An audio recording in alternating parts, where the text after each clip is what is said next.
Hey guys, Sparks back with another Goddess of Victory Nikke video, and today we are talking about the raids. We are in the middle of raid season 6 right now. My union made it through I'm not enunciating properly here. My union made it through level 7 on the first day, putting us currently at rank 63. So all these videos that you'll see are mock battles of level 7, and I just wanted to give you guys some tips and strategies to help you do well in this raid as well. Alright, so we'll go through them in order here. We have our first boss, Duel Ring. This is a pretty straightforward fight. It is weak to iron, so this is a good chance for you to use a Snow White team if you have her. She can deal massive damage, and there isn't really anything preventing you from doing this damage. You don't really need to worry about healing or anything like that, so you can just focus on dealing as much damage as possible with Snow White. There's not a lot of mechanics, so if you don't have a Snow White team, you can just use a general DPS team. Other notable units would be Rupee, Novel, Leader, and Rapunzel. If you are really struggling and you do need some healing, that is an option. He does a big stun attack every minute or so. I think at 1 minute and 2 minutes. If you reach the time limit, he should do it 3 times during the fight. And it warns you, so it's like super telegraphed. Once you see that, just take cover a couple seconds later. He also shoots bombs, so shoot or ignore those as needed depending on how durable you are. The second boss is Cucumber. Who is naming these enemies? But whatever, Cucumber. He's weak to water, so if you have Blue Ocean Neon, this is your time to use him, or use her.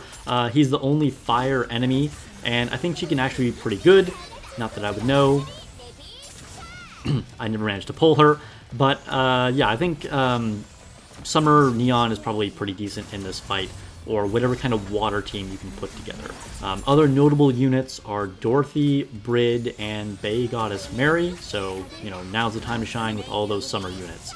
Otherwise, just use a generic DPS team. That's what I was doing when I fought it. You might want a healer more here than in the last fight, so like I said, Bay Goddess Mary is an option, or the bunnies work really well in this fight too. Just be ready for its 4 interrupt circles. You don't have a lot of time. They go by really fast, so make sure you're ready for them and you're controlling a unit that will actually be able to shoot all 3 of them, having enough damage or not having to reload.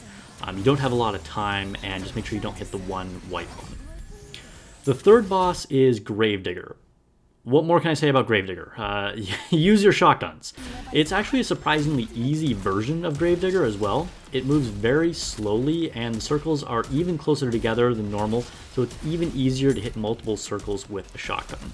Again, it's weak to iron, so Sugar is MVP here, and all your other shotguns like Noir and Guilty are super good. Rupee is also really strong here.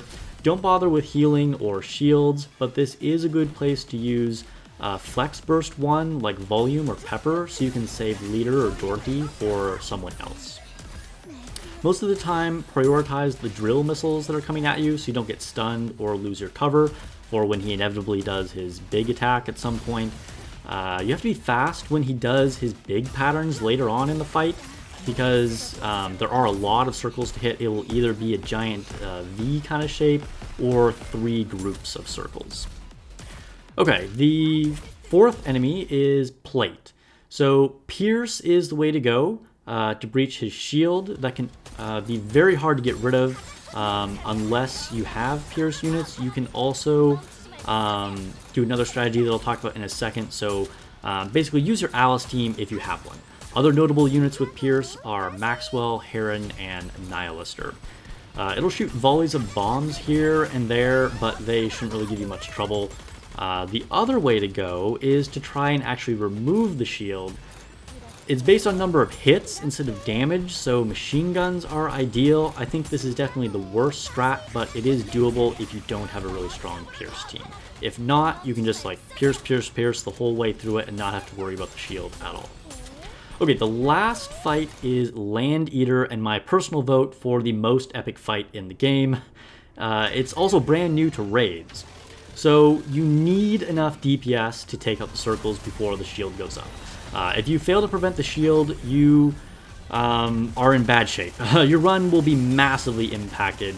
If you're really lacking the DPS to prevent the shield, you can use Pierce like in the last battle, but this is definitely not ideal. It's weak to electric, so this is where Scarlet is at her strongest. Heron is kind of a dark horse pick as well if you have to go with the Pierce route because she's also electric. And speaking of dark horses, Guillotine is very strong in this fight. Unfortunately, I don't have her invested at all, but she's an excellent choice because she will have that constant DPS with machine guns, and there are definitely situations where you need to be shooting a lot without having to worry about reload, and she is the weak point and is capable of doing very high damage if she's taken some damage herself. She also recently got that buff, so don't underestimate Guillotine in this fight. Otherwise, just use your highest DPS team possible and act quickly when you see the circles. Ladernia is also a great machine gun user here. The bigger the magazine, the better, because again, you don't want to be stuck having to reload in the middle of doing anything. When you see his mouth glowing, get ready to take cover for the laser. And then in the last stage, it will try to repeatedly shoot the laser at you. This time, you can stop it from going off by hitting the interrupt circles. And they'll come up pretty quickly repeatedly. You'll need to hit 3 and then avoid the white circles. They'll be up there at the same time. If you keep shooting at its face or right above in the middle, you won't have to worry about accidentally hitting the white circles when they pop up. So, yeah, I think that's all I can pretty much say about the bosses as far as like notable units and sort of general strategies for them. Let me know if you have any questions or any tips for other people in the comments below. And now I am actually going to end this with a high quality mold and noise. Nice. I need to make her stronger for my arena team anyway. I was struggling a little bit on stream earlier today. So please subscribe to help me reach 1,600 subscribers. I'm your official Nikke creator, and I will see you guys on stream or the next video.